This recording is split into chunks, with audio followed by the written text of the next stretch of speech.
Welcome to The Politics Guys, a place for bipartisan, rational, and civil debate on American politics and policy. I'm Michael Baranowski, a political scientist at Northern Kentucky University. My guest today is Bryan Caplan, a professor of economics at George Mason University and a blogger for EconLog. Professor Caplan is the author of multiple books, including two he and I have previously discussed on the show. That would be The Myth of the Rational Voter and The Case Against Education. Today we'll be discussing his latest book, Open Borders, The Science and Ethics of Immigration. Bryan Caplan, welcome back. Awesome to be here, Michael. You know, we're going to talk a lot of almost exclusively about the content of the book. But before we do that, I want to talk a little bit about the format, which is a big departure for you. So maybe you could talk a little bit about why you decided to go with the graphic format for Open Borders. Yes, this book is what is called a nonfiction graphic novel. Just to understand that, so there are movies. Most movies are fiction, but there are also some nonfiction ones we call documentaries. And this book is a documentary comic book. This does not mean that the quality of the ideas is low or that it's poorly documented. I tried to make the standards really high, but it does mean that I'm trying to combine words and pictures in order to communicate more information in a shorter amount of time. And my view is that it works. Now, I cannot draw myself, so I searched around for a collaborator, and I was able to get my number one choice in the world, and that was Zach Weinersmith, who does the webcomic Saturday Morning Breakfast Cereal. So I did about 95% of the words, but he added a few jokes and did some edits. And then I gave him full storyboards for how the book should look. I used Google Images to give him an idea of what I had in mind, and then we would go back and forth where he would draw a rough draft and I'd give comments and so on. And the final result is the product that you see. Yeah, and I remember when we were talking about this as your upcoming project and you told me what you were going to be doing, and I thought, oh, I don't know about that. And so I was a skeptic, but you have won me over. It was a great experience reading it, and I really enjoyed the format. I'm really glad to hear that. So I would say that I was really inspired by this 5-volume Cartoon History of the Universe series by Larry Gonick. And it really does just what it says. It starts with the Big Bang and ends with the Iraq War. And he's very careful. So any area of history that I knew well, I said he got all his facts right, at least up until the mid-19th century. And at the same time, by combining words and pictures, he just made it more vivid, more memorable. And there are a number of areas of history where I really had read it many times before, but it never stuck. And I thought after reading his nonfiction graphic novel series, I had better retention. So I remember reading his books and saying, these should be the textbooks that every American kid is reading for history. And I wanted to do something similar for economics. There's a few other economists who tried, but I thought that they didn't immerse themselves nearly as much in the vocabulary and grammar of comics as I did. And I'll also say I don't think they got artists that are as good as mine. Yeah. Well, I felt a very similar experience. I mean, I felt that there were things that I came away from reading it, learning that I hadn't expected to, because I felt like I had a pretty good background in immigration policy, but I learned a lot and it was an enjoyable experience. And so let's get to some of that substance. And you opened the book talking about global prosperity. It's been obviously a great success story in recent decades. But as you also point out, there are these major gaps between rich and poor countries, rich and poor regions. And so a lot of people say, well, why don't more people just move? And a standard answer to that is, well, people mostly don't want to move. They have some kind of pride in their country, their heritage, and they want to stay put for the most part. Now, is that right? Right. So it may be that most people don't want to move, but if you multiply a large minority by the global population of poor countries, we're still talking at least 1 billion people. So there have been some surveys that have tried to go and get every country on earth and get an idea. And usually they come away with over 1 billion people want to at least leave their country for some years to make some money and maybe move permanently. So yeah, that just seems to be basically wrong to think that a lot of people don't want to move. A lot of people do want to move, and that's in at least over 1 billion people. Yeah, that's a lot of people for sure. And you say, and this statement really struck me. You said, "We live in a world of global apartheid." I thought, whoa. So why don't you explain what you meant by that? Yeah. So there were many bad things about South African apartheid, but the most distinctive feature was that within the country of South Africa, there were a lot of places where blacks are not allowed to live, and there's a lot of jobs that they're not allowed to do. Right? So I see that the really distinctive feature of South African apartheid are these mobility restrictions where you're limiting where people can live and work. And essentially, this is what we have at the international level, where there's a lot of people around the world that would like to live and work in different countries than the ones they're born, but it's illegal. Right. So there is a whole set of regulations in place to deliberately keep the world's populations apart. And in both cases, we should expect the same kind of economic effects, namely that you are trapping human talent in undesirable areas and undesirable occupations. And this then impoverishes not only the person that's affected by the laws, you're also impoverishing all the people that would have been the customers of them if they had been allowed to migrate. And that, like I said, when I first encountered that, I thought, wow, that's a very, that's sort of sounded like a normative type of a statement. I thought, but then you went to back it up with not just with economic arguments, many of which I was familiar with, but you make an ethical argument. In fact, you argue in the book that there's a moral presumption in favor of immigration. And I thought that was very interesting. And you illustrate it in a number of ways, but I think the best way, at least my favorite way, is through something called the starving Marvin argument. And I was hoping you could explain that. Yeah, so this is something that I get out of Michael Huemer, although he stole the character name from South Park, I believe. But anyway, it comes down to there is a guy named Marvin who is stuck in a desolate part of the world, and he's going to starve to death. And then he says, hey, I got an idea. I'll move to another place, and I'll get a job, and I'll buy food, and I will live. And then he meets someone named Sam along the way who says, sorry, this is our area. You've got to get out. And Marvin says, well, how is it your area? The store wants me here. Employer wants me here. There's a landlord who wants me here. So why are we even having this conversation? Just leave me alone. And Sam said, no, this is our collective property. We own all of this here. So, well, we are being refused. And then there's the question of who's morally in the right here. Right. And especially if Sam has to go, or rather, if Marvin has to go back home and starve to death, was this comparable to killing him, given that or comparable to murder, given that he actually could have, if he were just left alone, found trading partners that would have allowed him to not only save his life, but make a better life for himself. Yeah. And so essentially, the argument is that the restrictions that the United States has on immigration don't just have economic costs, which we'll get to, but they also have very real costs in terms of human suffering and even death. And a point you make in the book is that it hasn't always been this way. The United States hasn't always been as restrictive on immigration as it currently is, correct? Yeah, in fact, it used to be almost genuinely open borders. There were exceptions for China and Japan and a few other things like prostitutes. But up until 1921, the U.S. was very close to being an open borders country. And the interesting thing to me is that almost no one, no matter how critical they are of immigration, wants to say that that was a bad policy before. So almost everyone, even people that are professional immigration restrictionists, will say, well, sure, that kind of immigration was good. That built this country. And then often they'll say, but then when they changed the law, that was a good idea. But almost no one wants to defend the idea that it was a big mistake all along and the U.S. should have had the immigration policy they favor now since from the beginning. Right. And by the way, so when you're thinking about the moral equivalence of immigration restrictions and apartheid, I often like to actually imagine what would have been like to have a conversation with a defender of South African apartheid back when they had it. And if you were to say, look, how can you go and treat black South Africans this way? I think a common reaction would be to say, well, we don't consider them citizens of this country.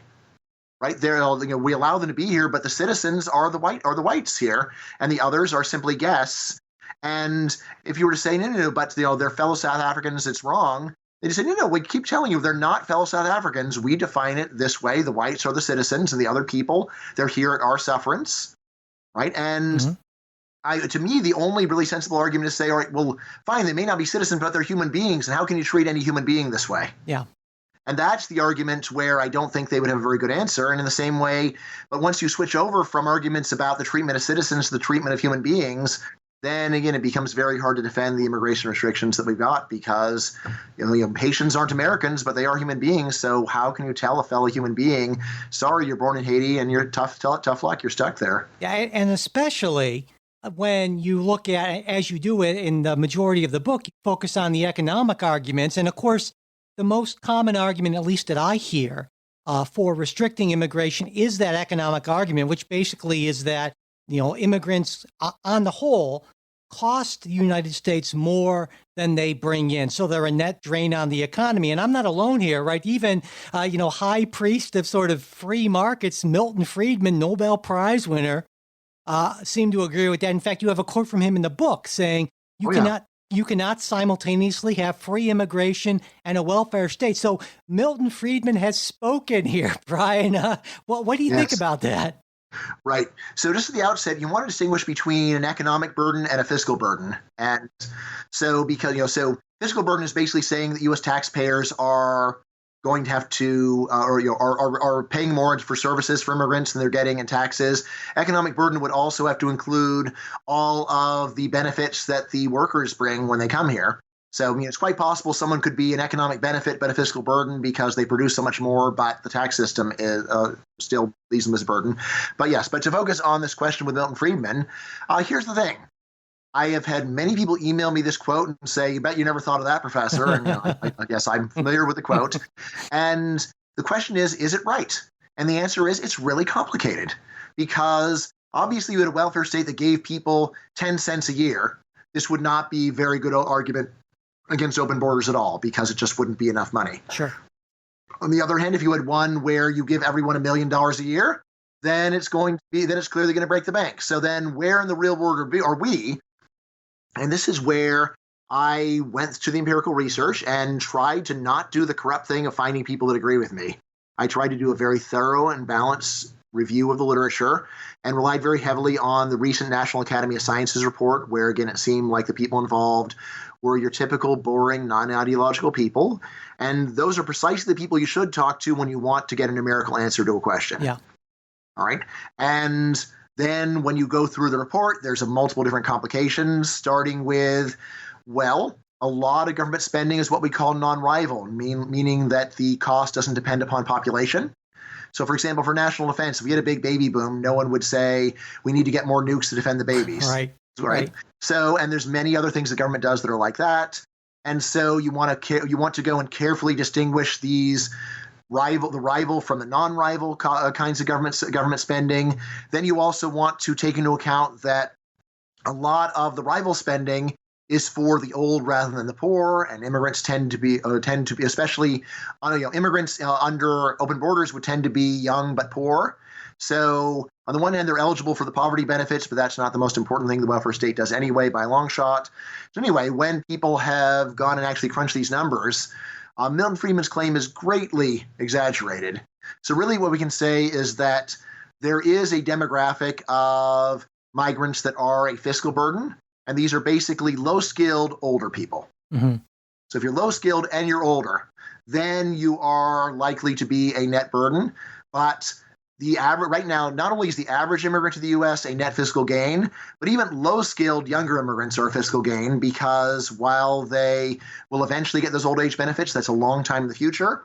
And if you know the basic financial math here, if you can kick a can down the road 40 years, the can shrinks a lot. That's a key fact of finance. Just like you can put money in the bank and it grows for 40 years. Similarly, if I can get you to delay a payment for 40 years, then I don't need to save nearly as much to make the payment. Well, but I guess one argument kind of pushing back against that would say, well, if not all immigrants are going to be as much of a gain and some might actually be a loss, why don't we, instead of having open borders, just say, well, if you're an immigrant with not a high school education, for instance, you can't come in, but we'll let in people who are going to be more likely to be a gain. So that would be probably much more open borders, but not as open as I'm guessing you would be in favor of. Yeah, that's right. So I continue the argument with Milton Friedman in the chapter, and I say, so Milton, would you apply this argument to human reproduction as well? Mm-hmm. So should we go and say, well, statistically, most babies will pay for themselves. It's okay for them to be born. But if, according to our actuaries, someone is going to give birth to a child that's going to be a burden on taxpayers, they shouldn't be allowed to have that child. Yeah. Right now, Ian, this is one where, in terms of the logic, is exactly the same. right? So you could say you can't have unrestricted reproduction in a welfare state. And well, you say, well, in terms of how big the burden is, it depends on the math, and we need to go and crunch the numbers and see what's going on. But I think also when you put it that way, it does actually engage an extra moral constraint, which is that's a terrible thing to do to a human being, and you shouldn't do it for a light reason. So the fact that someone is going to be $1,000 fiscal drain on the Treasury does not seem to most people to be a reason to say that they aren't allowed to be born. Right? And I say we should apply the same logic to immigrants. And again, while in principle, if someone is going to be an enormous burden, that's where I would say, all right, well, there's a moral principle, but the moral principle isn't absolute. So we should be willing to bend it. But at the same time, we really shouldn't just casually say, well, sorry, you're 56. And according to our calculations, the only people that are a good deal for taxpayers are under 55. It's one where I would say that we should err on the side of letting people in. I would also say that if you are at the point of being concerned and you shouldn't let them in so there's a burden, you should be as well, maybe we should go and change our laws about taxes and redistribution so that they're not a burden anymore rather than saying they can't come. Yeah, and I want to definitely get to that a little more later because you have some very interesting ideas about that. But one thing when I was reading through the calculations, something that occurred to me is maybe our difficult immigration system creates something of what you might call a selection effect. And what I mean by that is right now, a lot of the people coming to the United States have to overcome some pretty significant barriers. And that might mean that they have more pluck, they're more industrious than people who don't do that. But if we make it easier to immigrate, then maybe we'd get more people who are less productive. And so those calculations might actually be more optimistic than they turn out to be. And I was wondering what you thought about that. Yes, that's a great question. So the way that the numbers are currently done is that they break them down by observable demographic differences. So, for example, right now it's a lot easier to get into the U.S. with an advanced degree than if you're a high school dropout. So those kinds of differences are already factored into the numbers. Now, if you say it's not that it's some observable demographic difference, but rather that we get the best high school dropouts, that's something where it's much harder for the data to actually deal with. However, there's a paper by Michael Clemens and some co-authors where they basically go and explore a lot of scenarios about unobserved differences. So basically the kind of thing where we don't measure it, but we suspect that it's there. And essentially, you have to posit some astronomically large unobservable differences to make much of a dent in these results. Although, so it is possible, although then there are some questions about how, for example, there are some ways in which we're probably getting negative selection. So, for example, who are the people that are willing to come illegally into the United States? All right, so it could be, for example, that you're getting those that are less law-abiding as a result of that. So there could be that kind of negative selection, whereas if it were perfectly legal, then you'd be getting a different result. I mean, probably right now, at minimum, you're getting unattached males at a higher level for illegal immigration. Right? So, and unattached males have a bunch of problems, as we both probably know. Right? Yeah. Right. I'm trying to remember whether it was Reagan or Thatcher who just said that marriage civilizes men. Mm-hmm. So, yeah. In terms of crime, single men young single men do a grossly disproportionate amount of crime, and out of a bunch of other problems, they're really dominating. My guess is that you probably are getting some positive selection, but it's just but once we've adjusted for the observables, then it's a fairly small amount. But so there is a fundamental problem with saying we've controlled for unobservable stuff, right? Yeah, absolutely. So normally the way that researchers do it is they say, all right, fine, we'll just go and explore some scenarios. Like how different would they have to be with the Haitian high school dropouts we're getting have to be from the Haitian high school dropouts we're not getting in order for this to be a really bad generalization. And you do have to make some rather extreme assumptions. Okay, but it's a good question. Yeah. So basically, the upshot is based on what we know is even if it did matter, it probably would just matter a tiny bit at the margins and not enough to, okay. Yeah. Today's episode is sponsored by SaneBox. For years, my email has been, sort of a disaster area. Then I gave SaneBox a try, and it utterly transformed my inbox. As your email comes in, SaneBox leaves only the important messages in your inbox and directs all that other distracting stuff to your Sane Later folder. That means you know what messages to pay attention to right now and what can wait. It also has other great features like the Sane Black Hole, where you can drag messages from annoying senders you never want to hear from again. and sane reminders, which lets you know if someone hasn't replied to your email by a certain date, which I think is a really useful feature. Best of all, you can use SaneBox with any email client or phone anywhere you check your email. Check out how SaneBox can almost magically remove distractions from your inbox with a free 2-week trial. Visit sanebox.com/politicsguys today to start your free trial and get a $25 credit. That's sanebox.com/politicsguys. Another argument that you hear all the time is a much more, not kind of a broadly economic argument, but much more of a personalized argument saying, well, these people, immigrants, come into this country and take jobs from Americans. And so this is basically helping them, but it's costing citizens or people legally in this country right now jobs. Right. And I was wondering what your thought was on that argument. Yeah, so let me step back and just explain why it is that economists think immigration has economic benefits in the first place. Yeah, please do. So it comes down to immigrants normally move because they're moving from a country where their labor produces little, and they go to a country where their labor produces a lot. Now, of course, personally, they just care about money, but the reason why you're getting low wages in Haiti is Haitian workers produce very little. And when they move to Miami, the amazing thing is overnight, really, they start producing a lot more because it's a much more functional economy. Right. And what this means is that this enriches the world because this is not the trivial argument that you get more people, you produce more stuff. This is the sophisticated argument that when you move Haitians to the United States, the combined production of Haiti plus the United States goes up and by a lot. Right. So and why? Because you're moving resources from a place where they're doing little to a place where they're doing a lot more. All right. Now, when you go and estimate the full gains of open borders, they normally come out to be enormous. And the reason is that we are taking a regulation that affects a lot of people. We're talking over 1 billion people. And then the average gain to the world production of each person is enormous. You multiply a big number by a big number and you get a huge number. And that is really the heart of the economic case for open borders, is that we're taking a whole lot of wasted human talent, badly wasted human talent, and we're moving it in a way that gets rid of an enormous waste for an enormous number of people.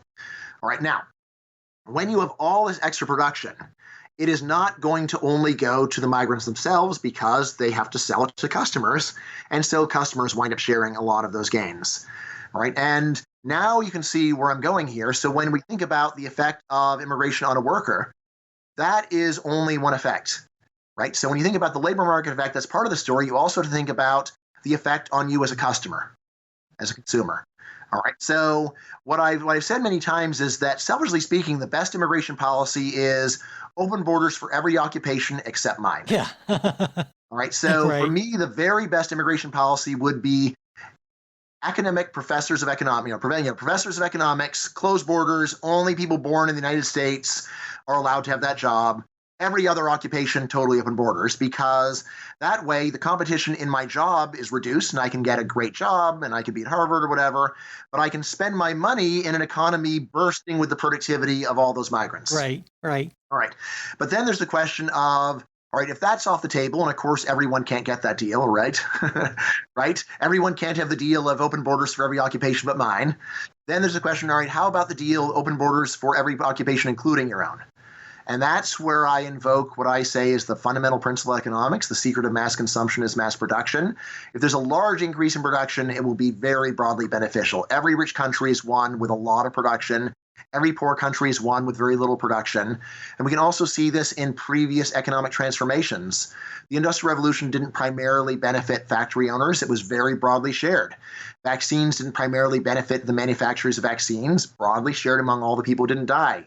The internet, and not something where it's just computer programmers that are benefiting. It's shared among all the consumers, and this is the same thing we should expect for migration.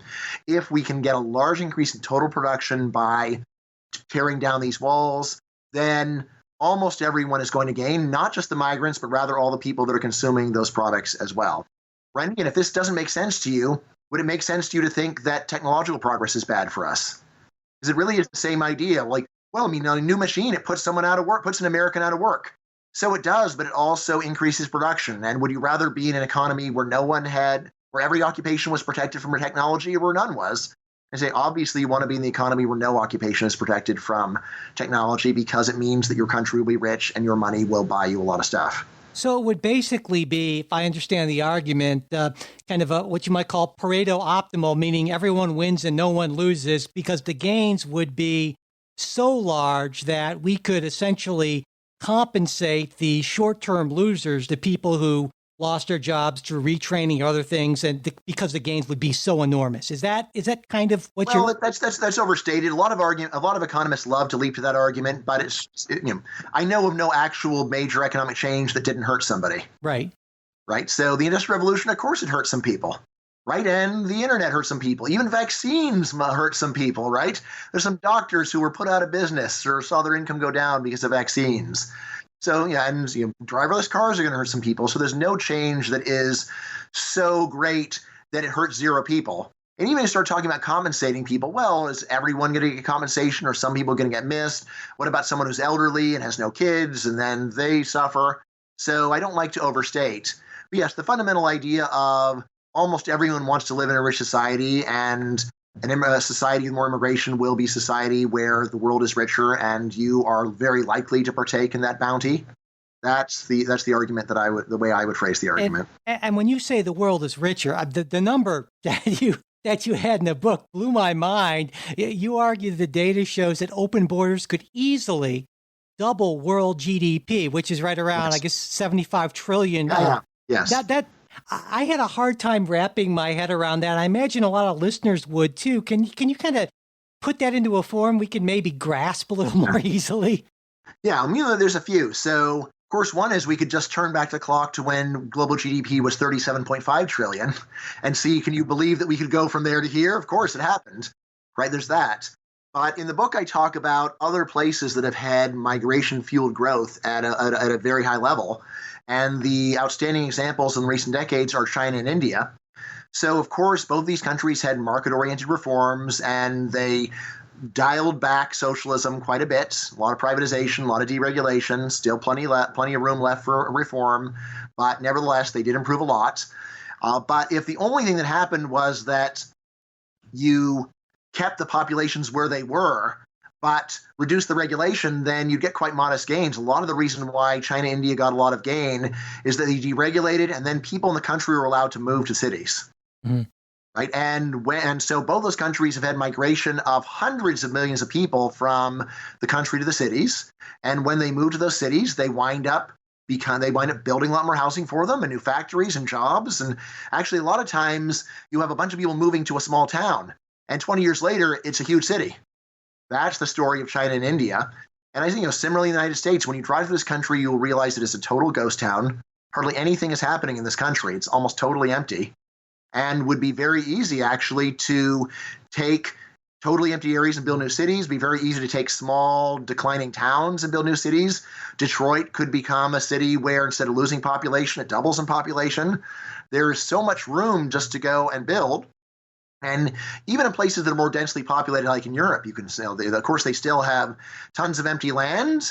And furthermore, you can always build up, right? Which goes to one of my other favorite causes, which is housing deregulation. Yeah. I've heard people in Barcelona say, look at our city. We're bounded between the sea and the mountains. There's no way to get bigger. And I say, how about up?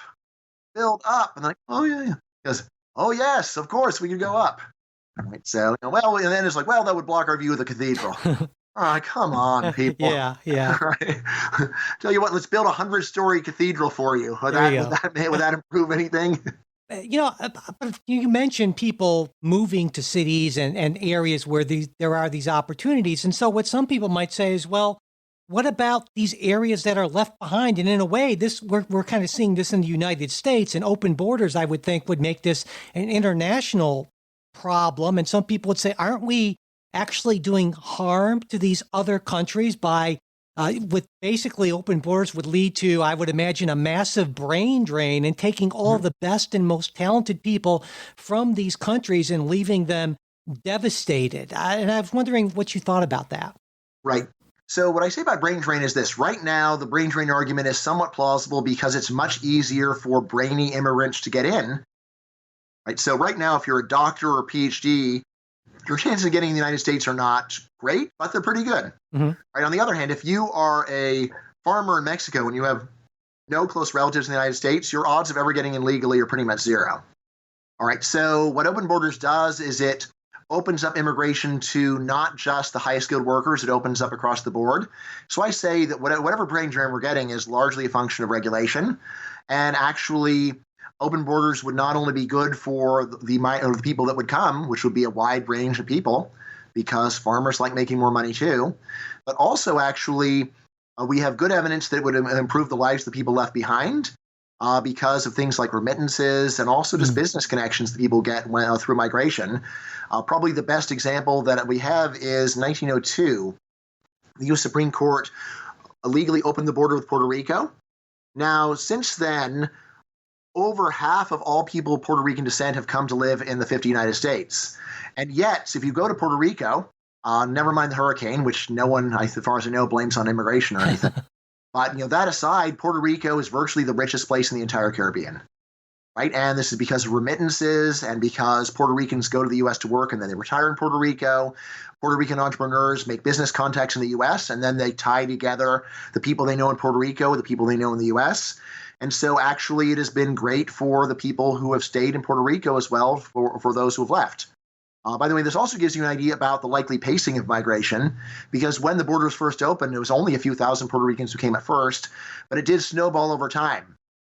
And I say this is crucial because usually critics of open borders say, look, either billions of people will come and it will just crowd the streets so much the economy will grind to a halt, or people don't want to come and then you won't get these gains because migration will be too low. And I say, look, both of these bad scenarios are wrong. The real scenario is that open borders will lead to growing migration, and over time, we will indeed have over 1 billion people that will come. But it's not going to happen overnight, which means there's plenty of time to build the housing, create the industries where the immigrants are going to work. So it will be a snowballing rather than either almost none or a sudden avalanche. Because moving even across town is a big undertaking into another country. Yes. Obviously, it's not something you can just do. And a lot of it seems to be that people don't like to be the first person from a country to go to another country. That makes right sense. now in the U.S., since we already have we have a bunch of immigrant communities, and especially a lot of people in other countries have friends and family here. I think that would be more of a quick wave because there's all this pent-up demand. But I also say that's nothing to worry about. If you've got friends and family here, they're going to help you get on your feet. But then for places where there's hardly any migrants here, those will be the ones where we'll start off as a trickle and then snowball. And so by the time it's a lot, it'll be fine. Now, another argument that came to me when you were mentioning your China and India examples, and it probably came to me because my wife focuses on, she's a political scientist, she focuses on sustainability. And so I thought about, well, the growth of India and China, I thought, oh my God, they're environmental catastrophes. And so a lot of people would say, do we really want to easily double world GDP if it means, air that's unbreathable and all these other issues? And I wanted to get your thoughts on the environmental consequences of that. Right.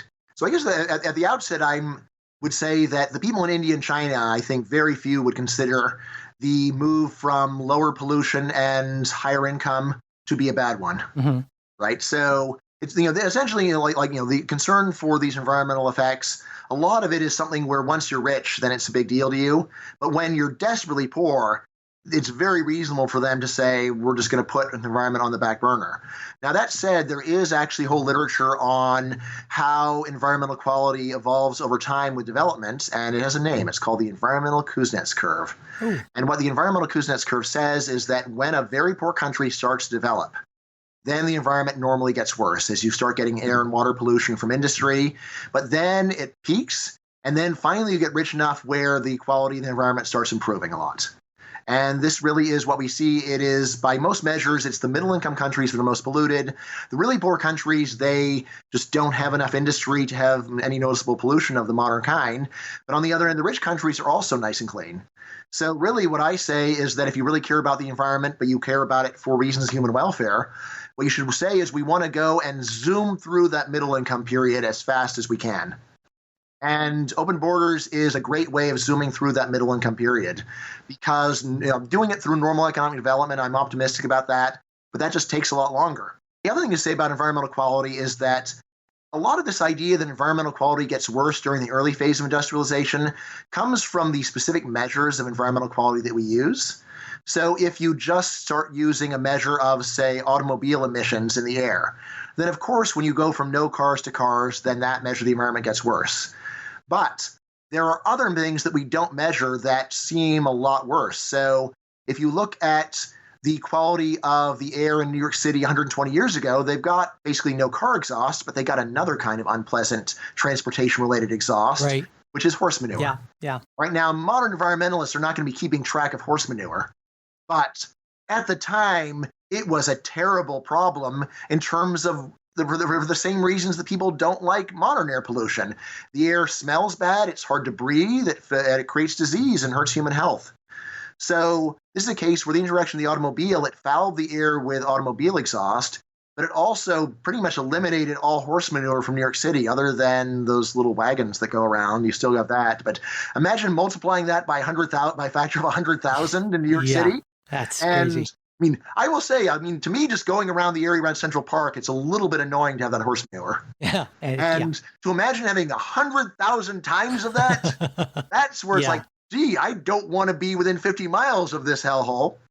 Right? And this is true for many other kinds of environmental problems where if we define them only in terms of problems caused by technology, then of course, initially at least, we get some environmental degradation. But if we cast the net more broadly and include any kind of side effect of human production that is bad for human comfort and well-being, then even this environmental Kuznets curve is, I think, too pessimistic. Interesting. Let's move on and talk a little bit about culture. I mean, because I think there's this traditionalist story about immigration in the United States that immigrants used to come to the United States and get assimilated. But now it's all, diversity, press 1 for English, 2 for Spanish, that sort of thing. And that immigrants are clinging much more to their own cultures and not, American values. And is there much truth to that? And even if there is it something, do you think, that we should be concerned about? Yeah, that's a great question. So what I'd say, anytime you're talking about culture, then it's amorphous. What exactly does someone mean by culture? And so that's why in the book, I try to start with the most easily measured kinds of culture and then gradually move to softer and softer kinds where we really should be more open-minded, because it's hard to argue about something where we don't know what we're talking about. Yeah. But just starting with linguistic assimilation, here there's very good data going back over 100 years. And what the data says is that today, adult first-generation immigrants rarely become really fluent in English. However, that was also true in the days of Ellis Island. Mm-hmm. Why? Because when you're an adult, learning a new language to the point of fluency is really hard. Yeah. However, for second-generation immigrants today and in the Ellis Islands days, in both cases, they acquire near total fluency. All right, so that's one measure where we can say that we see something very similar. And then, why does it seem different? There's a pretty simple explanation for this, which is that in the past, usually there would be a wave of immigration from a non-English-speaking country, and then it would stop. Mm-hmm. And then, after 2 generations, every person of that identity would speak English. So, for example, for German immigration, you have a period where you got German immigrants, and then German immigration almost totally stops. And so now virtually everyone of German descent in the U.S. speaks English and probably doesn't speak German. All right. On the other hand, for Spanish-speaking immigration, we've just had many waves of it. So it continues. So there's always a new first-generation group of Spanish speakers to create the illusion that Spanish-speaking cultures don't learn English. There is one difference between Spanish-speaking migrants and others, which is that Spanish speakers retain Spanish for an extra generation. Whereas when you look at almost every other migrant group to the U.S., they just lose it. But the second generation isn't very good anymore.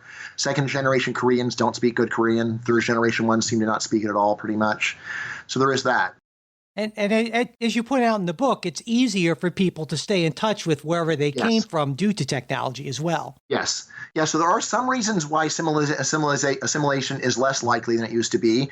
Namely, a modern communications technology and transportation make it easier to not assimilate. But on the other hand, the fact that we have modern transportation and communication has caused a great cultural blanketing of the world with Western and especially American culture. So now we have a very large number, over 1 billion people that are what I call pre-assimilated. So the people who are in a non-English speaking country, but they still know a lot about the United States and they speak English very well. So, and I was saying, compared to 1900s Sicilian immigrants probably never heard English spoken. He's a rural Sicilian, let's say. Never heard English spoken, maybe never seen electricity. That guy shows up in Ellis Island, that's real culture shock. Yeah.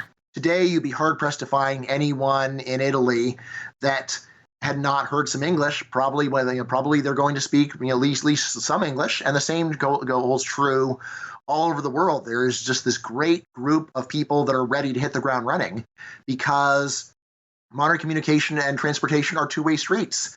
It makes it easier to not assimilate once you're here, but it also makes it much easier to assimilate before you even contemplate coming. And in fact, as you point out in the book, there are plenty of countries who are actually concerned about the dominance of American culture so much so that they actually have regulations in place so that American culture can't dominate their own culture too much. Yeah.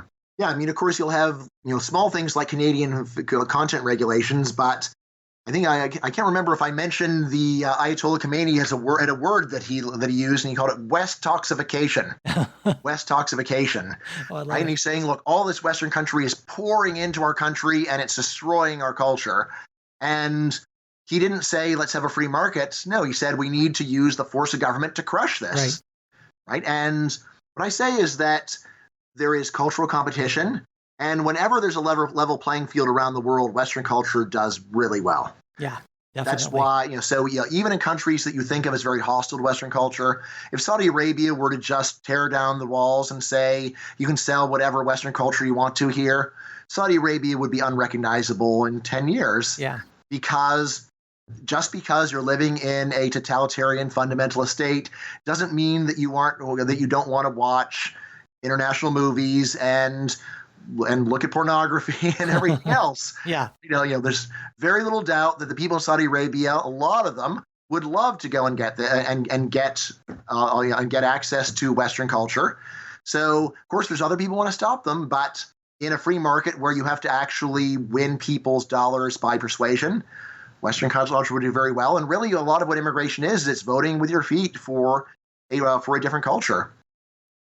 Now, there's also the question of crime and terrorism. And of course, President Trump famously talked about, wanting to make sure there are walls so we don't let bad hombres in from Central America. And, there are a lot of people who feel that if we open up our borders, we're also opening up our doors to people who would like to destroy democracy, Western democracy. And so what are your thoughts on that? Yeah, well, it's not totally wrong. So I think that there would be more terrorism in an open borders world. So I just want to be honest about that. What I say in the book is that this is statistically such a tiny problem. We can multiply it by a factor of 10 and it would remain a tiny problem. So I know this is a very unpopular view, but I'm very influenced. There's a book by a political scientist, John Mueller, called Overblown, where he just goes over the numbers on this. Terrorism is statistically one of the smallest dangers on Earth, and yet there have been very costly crusades to go and fight against it. And I'm not saying that it's not a problem, but I'm saying it's just one problem among many. And the idea this should be a priority of national policy just seems very odd to me. Now, makes much more sense in my view to focus on crime in general because terrorism is just dwarfed by just normal crime. And then here what we can say is, at least for the United States, that we've got reasonably good data, and it says that the foreign-born have lower rates of crime than natives in the United States. This is probably not true for Europe, from what I've seen. And the explanation seems pretty simple. It comes down to this: native-born Americans have really high crime. Native-born Europeans have really low crime. Immigrants are somewhere in the middle, and so they're worse than Europeans, but they're better than us. Right. Anyway, what I tell Europeans is, all right, trying is true, they're more criminally inclined than you, but that's because you guys are so law-abiding. Crime is not a very serious problem in Europe. Whereas in America, actually, it's quite a bit more serious, actually, especially for really severe violent crime. But anyway, what I can say is that immigrants are not as bad or less bad than us. So unless you think that the birth of a native-born American is bad because of his statistical crime propensity, say it doesn't make sense to keep immigrants out on these grounds. Although, again, in terms of, if you've got someone where you've actually got specific evidence that he's planning a crime or is statistically very likely to commit a crime, then I wouldn't consider it a big deal to keep that person out. But to use it as an excuse for keeping out immigrants in general doesn't seem very solid. What about the idea that other countries could use our open borders against us. I thought about the Mariel boat lift in 1980 in Cuba, where Castro opened the doors of the prisons, right? And that's the idea. And of course, it makes me think about the movie Scarface. That's a whole other story. but I mean, is that, I could see someone like Kim Jong-un saying, "Oh, this is great. We can, send these undesirables to America and let them be their problem." Is that one of those things that's overblown as well, do you think? Yeah. I mean, certainly, definitely for North Korea, I would love to get all their undesirables, right? I mean, so most of those people are totally innocent victims political prisoners, totalitarian oppressor, and just like with Cuba as well. So yeah, he let out a lot of prisoners, but most of the people who came are just regular innocent people. So I mean, is it logically possible that they could just send over their ex-murderers? It is, but I don't see this as a very serious problem. I was talking with someone about, do we really want to get China's Uyghurs? I don't know why they're in prisons, but until I know, and I say yes, send us the Uyghurs, right? These people are almost all totally innocent, just being sent into these horrible slave labor camps, and it would be not just a good deed, but we would also be showing that we actually mean what we say, and that when someone is a victim of totalitarian oppression, there is a place for them on Earth where they'll be treated like human beings. Now, there are also, though, some domestic political considerations. It seems to me, and to a lot of people, that Republicans have really some pretty good electoral reasons to oppose open borders, right? Yeah, so that's a great question. So here I'd say we should really distinguish between short-term and long-term. So in the short term, it makes a lot of sense for Republicans, particularly if you are a Republican politician. So what really matters to you is getting that job. All right. Because right now immigrants have very low rates of voting for Republicans. Immigrants have become highly Democratic. But here's what's striking to me. I went back in the data. In the 1980s, this was not true. In the 1980s, this was not true. Reagan did about as well as Democrats did with foreign-born voters. And so it doesn't seem that there's any sense in which immigrants are fundamentally Republican or Democratic. It seems rather that it's something that is a contingent fact that's happened in recent decades. And once you start thinking that way, the obvious story to me is that Republicans have lost the immigrant vote because they have started viewing immigrants as the enemy. And of course, there's a spiral here where Republicans get skeptical of immigrants get skeptical of Republicans, which makes Republicans more skeptical of immigrants. So I see this is a lot of what has gone on. And then I would say that if you're worried about the long-run prospects of your party, unless you think you could really turn back the clock and just get the foreign-born percentage of the U.S. down and see no sign that Trump is going to be able to pull this off, in that case, I guess maybe like it did peak, but anyway, it doesn't seem like it's likely to be a stable in the long run. Then you could either continue fight this desperate battle to keep immigrants out, but alienating the whole foreign-born population, or most of them, or you could go and do political entrepreneurship and reach out to people that don't vote for you yet. Yeah. Because it actually seems to me that, and I know a number of Republicans have made this argument, not so much now, but certainly in the past, that on a lot of cultural issues, a lot of immigrants seem to be more inclined to support Republicans. And really the big issue that's stopping a lot of immigrants from voting Republicans is that Republicans want to limit immigration. Yes. And also, I think even more so than policy is just treating them disrespectfully, right? And acting like they're not full Americans, that kind of thing. That tends to really turn people off. Sure. So, but just by example, so in 1960, the idea that you could get Catholics voting Republican would have just seemed like a pipe dream. Yeah. And in the short term, it was a pipe dream, but it happened, right? And it happened because there were some entrepreneurial Republicans who said, Catholics don't vote for Republicans yet. And they changed their pitch and reached out. And again, a lot of it is just at a personal level of just being nice to people and talking to them and trying to show that you respect them and appreciate them.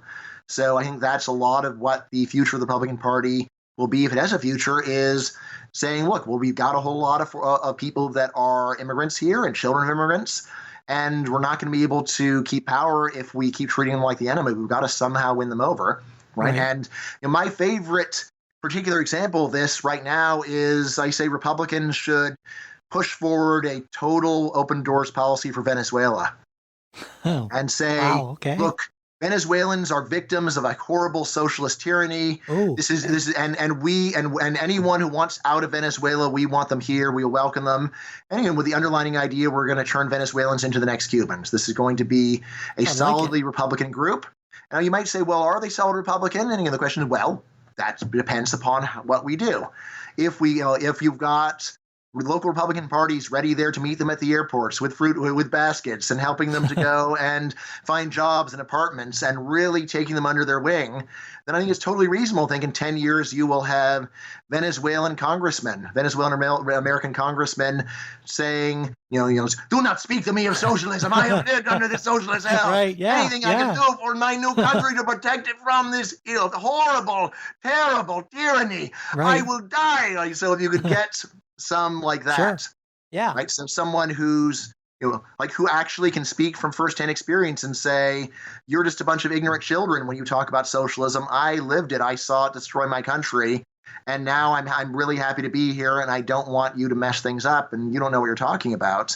If you can imagine that being part of the Republican Party, that's the kind of thing that an entrepreneurial Republican, I think, would be trying to make happen. And again, those who say that's just wishful thinking, it's not wishful thinking. Maybe it's hard, but winners try to do hard things. Yeah. And you mentioned you actually have a number of interesting solutions to some of these problems. You call them keyhole solutions. So maybe you could first talk about what that term keyhole solution means. Right. Yeah. So back in the old days, surgeons did some horrific things to people without worrying very much about the chance the surgery itself might kill the victim or otherwise mess up their lives after the surgery. But, your Civil War amputations, that kind of thing. But in recent decades, surgery has advanced, and there is now a very standard idea of what they'll call keyhole surgery. This is where you do the smallest incision that you need to do the job, and then you use your special cameras to get in there. And basically, you just try to go and fix problems without creating other problems. You try to handle surgery in a way where you are minimizing collateral damage. All right. Now, economic journalist Tim Harford really liked this idea, and he said, and we should think about economic policy the same way, or really all public policy. Mm-hmm. There's a lot of social problems out there, and we have a lot of policies that are designed to solve these problems, but the policies are very crude and ignore collateral damage to a large extent. And he said, why don't we then go and take a lesson from surgery and try to design what he called keyhole solutions or keyhole policies, where you try to solve a problem in the cheapest and most humane way that you possibly can. For example, if you're worried about air pollution, you could either write a phone book of regulations, which is a very costly way of solving the problem, or you could tax pollution, which is the kind of thing that economists have generally favored, and say, you can pollute all you want, but you have to pay this certain amount for it. And in this way, we can get the same level of air cleanliness at a much lower cost. All right. And then in this book, I apply Open Borders. I apply this idea to complaints about immigration. And this is a chapter where I just say, okay, well, I probably haven't totally convinced you that everything is fine about immigration, but let's just go and take your complaints at face value and then try to engineer a cheap, humane remedy for your problem other than just saying that immigrants can't come. And I love that part of the book, because when you got that, I forget exactly how you word it, but basically say, let's just assume everything that you think that I've proven is wrong about immigration is right. Mm-hmm. Here are still some good solutions. Mm-hmm. And I thought that was great. And one of these solutions you mentioned is restricting immigrants' access or eligibility for government services. And now a lot of people say, well, wait a second, that seems unfair. Right. And what I say is, it seems kind of unfair to me too, but it's a lot less unfair than saying you can't come at all. Yeah. And that's the status quo. So people are very quick to say, oh, that's absolutely unconscionable. Unlike letting someone starve to death and Haiti, that's conscionable. But it's but it's unconscionable to say they can come to Miami, but they have to wait 5 years in order to get welfare benefits. So to me, there is just a bizarre morality behind those objections. And so, anyhow, as terms of what is and isn't fair, I just say it's just a lot more complicated than people think. In the case of eligibility for government benefits, what I say is, well, it is true that a lot of immigrants at least some immigrants would be using more services than they're paying taxes. So why not just go and fix that so that we can eliminate this complaint? Partly when I was doing the chapter on fiscal effects, every time I heard people talking about a new government program, I was saying, oh, that's going to ruin the math. So someone says free college for all, and I said, look, have you thought about how this is going to mess up the math for the fiscal effects of immigration? Yeah. Don't do that. So it does give you that perspective on it.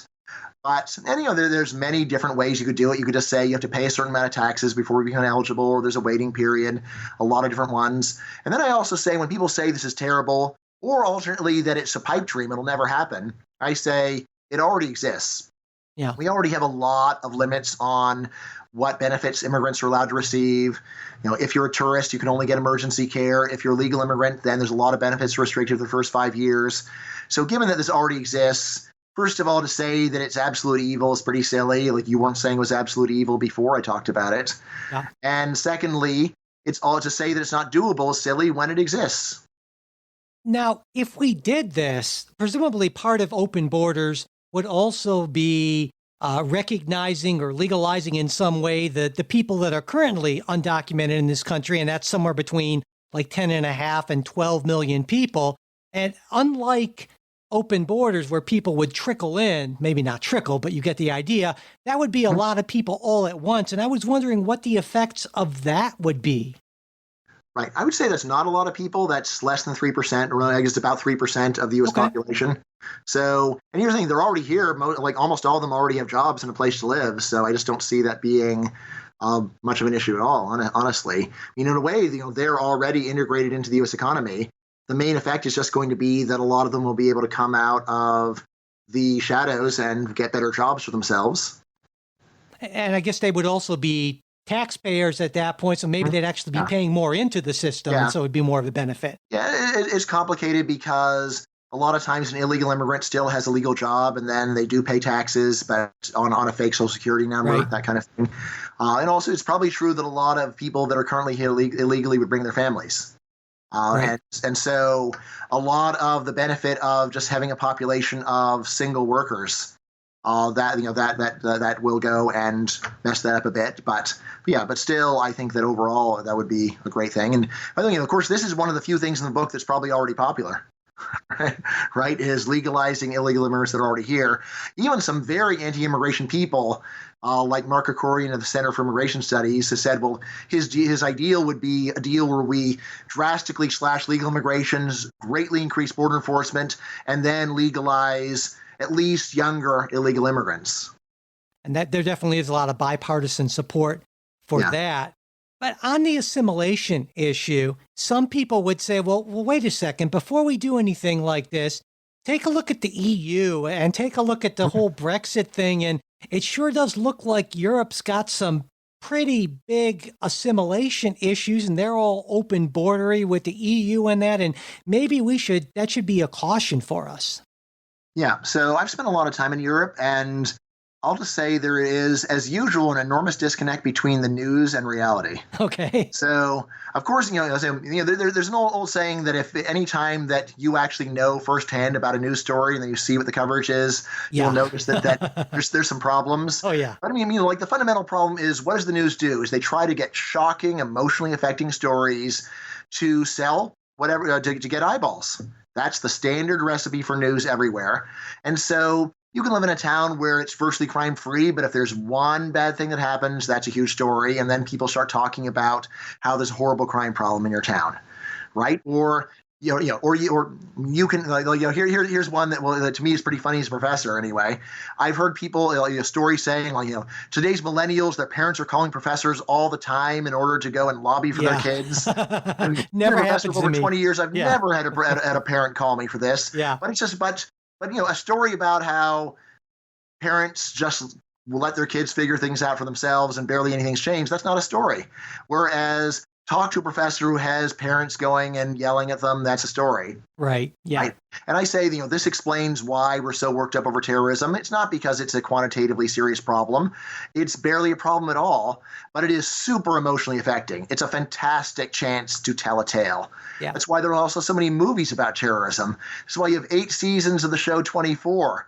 All fictional, of course, but people watched it because it's a great story of this hero fighting these terrorists who are ready to unleash Armageddon, right? And this is my view about Europe as well. there are so many news stories about lack of assimilation and things are decaying and there's going to be the death of Europe, on and on. I have gone through the areas of Europe where people say they have been destroyed by immigration, and I have no idea what people are talking about. They're crazy. Yeah. Right? So, I mean, I've been through Malmö, Sweden.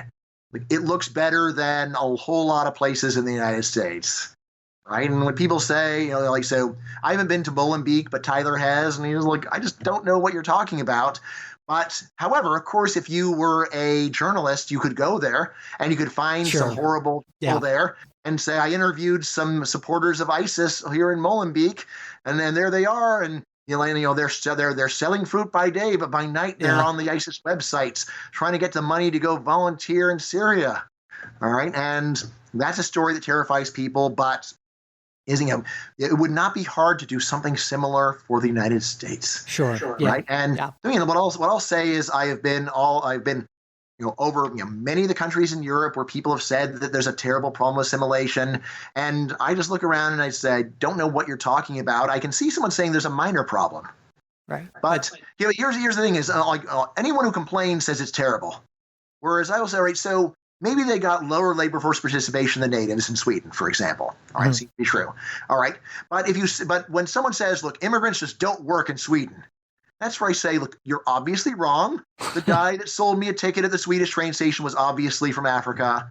And so what you said is false. Right. And that's why, okay, well, look, I didn't really mean none. I meant that it's lower. All right, first of all, say what you mean. Yeah. Because this is already an emotional enough issue so we don't have to deal with people just making things up. But then I say, look, if it really were true that 0 immigrants in Sweden were working, then you'd say, wow, this is a really tragical problem. We've got a kind of human being that does not work. On the other hand, if it's just a matter of their labor force participation is 10 or 20 percentage points below that of native-born Swedes, this is where I say, okay, now let's go and try to figure out what's going wrong and try to go and tweak incentives in order to go and change that. And again, maybe this means that we need to go and restrict welfare benefits for refugees, for example, and say you don't get them for as long as you currently do. Maybe, of course, it means that we need to look at regulations that we have that make it hard for an immigrant to get a job. Right. It's often in countries where people are complaining about refugees not working. If you look at the law, it's illegal for them to work. So then it's no big puzzle as to why they're not working. They don't want to get deported for breaking the law. Sure. Yeah. Now, I look at recent history, at least, and, I obviously hear what President Trump, who's sort of the standard bearer for restricting a lot of types of immigration. And I guess a lot of people would see that and find it hard to be optimistic about the future of immigration policy if they're more open borders oriented. So I wanted to ask you, how optimistic are you about the future of immigration policy? So I'm mildly optimistic, and for the following reason. We've got data on Americans' views on immigration policy. And what it says is that for about 30 or 40 years, less than 10% of Americans favored more immigration. And then in the last 15 or 20 years, that has gone from under 10 to about 30. So there's been roughly a tripling, maybe even a quadrupling of support for more. Now, it's still a minority position, but it basically went from being a deviant, bizarre position to being a common one. And if you just go and compare it to a few other success stories, or at least social change stories, it looks very much like the public opinion for marijuana legalization and for gay marriage. Gotcha. Both of which were also stuck at very low levels for decades, and then suddenly took off and became majority positions, and then have now those other two have virtually won. Now, open border, so of course, what I favor is not more immigration, but open borders. And so that's why I'm only mildly optimistic. I think that if Trump was going to succeed, he would have succeeded in his first 2 years. Yeah. Right. So, and in particular, now you may say, haven't there been horrible changes in immigration policy? What I'll say is there have been bad executive decisions, but there's been no change in U.S. immigration law. Right. Yeah, it's a good point. Right. And that's what I was worried about, is that he would achieve a fundamental change in U.S. immigration law during his first 2 years. And he tried to get that, and he failed, right? And since then, there's been, I would say that there's no prospect that he's going to be able to get any change in fundamental U.S. immigration law. So whatever bad executive orders he's given, they will be reversed quite plausibly under the next Republican, never mind the next Democrats, because he really was someone, he really is an outlier in terms of views, I think. Yeah, So, and it definitely. there is this view that there's been a Trumpification of the Republican Party, so now whoever succeeds him will be just like him. I can believe there's been some moderate Trumpification, but I really doubt the next person will be even half. Will move even half of the way between what was normal before and him, because he's so abnormal. Right. And it seems like there's also a lot of pressure from the business community for more immigration for a number of reasons, and that will be hard to politically resist, I would think. Yeah, quite right. So, and whenever I'm talking to someone who's really upset about business influence on policy, I always say, well, what about business influence on immigration? Right. So it really probably is true that pro-business Republicans were the marginal factor that prevented a large restriction of legal immigration under Trump. So I like a lot of what you have to say, but philosophically, as listeners know, I'm a Burkean, which means that huge, quick changes, especially when they're not organic, that's something I'm very uncomfortable with. And so it seems to me that a better approach would be not necessarily to just throw open the borders, but to slowly expand immigration, to sort of see what happens, measure, the consequences, both intended and we know there'll be some unintended consequences, and then proceed from there kind of step by step. And I was wondering what you thought about that sort of incrementalist approach to things.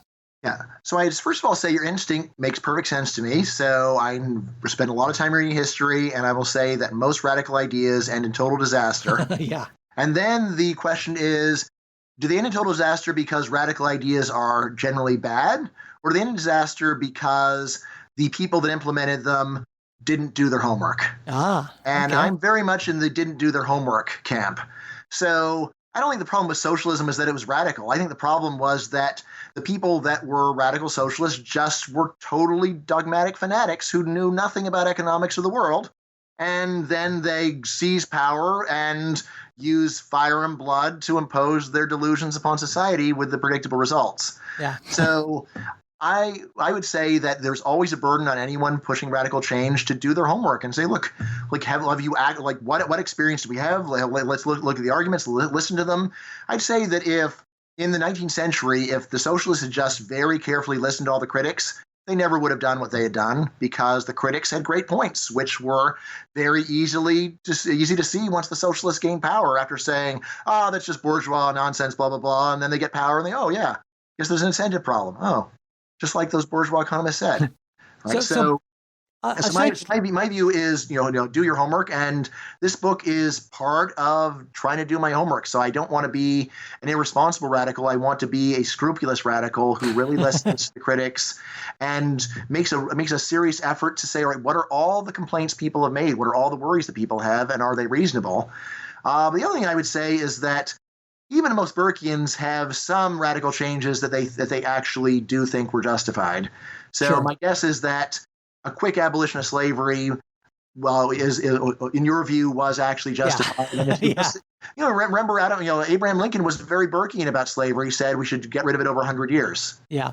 Right. And I think that you can be a reasonable Burkean while saying there's some policies of government are so heinous, and the evidence in favor of getting rid of them is so solid that it's okay to move fast on those occasions. Right. And now, even in the case of slavery, I would say, well, what if we have to have a really bloody war to do it, then maybe it would be okay to go and delay it, slow it down a bit. Right. Nevertheless, or another one I say, the end of communism would have been better to have dragged the collapse of communism out over 30 years. Right. And I think it was really good that it happened over 3 years. Yeah. Right. And I say this knowing that there were large declines in GDP and other problems and that Putin came out of it. But even at all of that, when you know how horrible it was before, then a prudent Burkean would still say, tear down the wall, burn communism, because this system is totally and irredeemably evil. And this is a case where radicalism is justified. And of course, it's one where people have been doing their homework about how bad is the system for a long time. So, and I would say that the historical experience has totally borne out the radical critics. And for example, despite its bad name, I think shock therapy was not only good, but it should have been much shockier than it was. Because when you look at the ex-communist countries 30 years later, you'll see the ones that reformed the most have done the best. And the ones that were there saying, let's take it really slow, like Belarus, they barely reformed at all. Right? So I say that it's important for even for a good Burkean to first of all appreciate there's something so bad that radical change is justified, and also to realize that there's some changes where it is like ripping off a Band-Aid, where if you give people time to decide whether they really want to do it, it's likely to never happen, or at least you'll have to wait decades. So that's a great point. Yeah. So and that's where I see open borders. This is not just a minor problem. This is something that's greatly impoverishing mankind. It is causing great misery on Earth, right? And it's one where we have where the research is, to me, seems very solid that the complaints are just at best overblown. And really, I just say most of the arguments against immigration are missing the big picture of this tragic and terrible waste of human talent that we are currently just accepting as normal because we haven't known anything else for so long. And the book does such a great job of really highlighting that in an eye-opening way. And so, again, Bryan Caplan, it's been a pleasure, as always, talking to you. Thanks so much for coming on the show today. Awesome talking to you, Michael. That's it for today's show. Thanks for listening. We hope you liked what you heard. Listener support is what keeps us going, and as a monthly sustaining supporter of the show on Patreon, you get special bonus content, completely ad-free episodes, and more. To become a supporter, go to patreon.com/politicsguys. You can get in touch with us at mail@politicsguys.com. And for more great discussions, check out our Bipartisan Politics subreddit. The URL's in the show notes. We've also got a Facebook page where we post stuff all the time. That's facebook.com/politicsguys page. And finally, we are on Twitter @politicsguys. We'd really appreciate it if you could subscribe to the show, leave ratings and reviews, and most especially share your favorite episodes on social media or email if you're old school. The executive producers of the Politics Guys are Bruce Johnson, Wilma Moreno, Andra Masker, and Daniel Toe. Today's show was produced by Michael Baranowski. Our opening theme is Rollin' at 5 by Kevin MacLeod. We'll be back with a new show on Saturday. We hope you'll join us.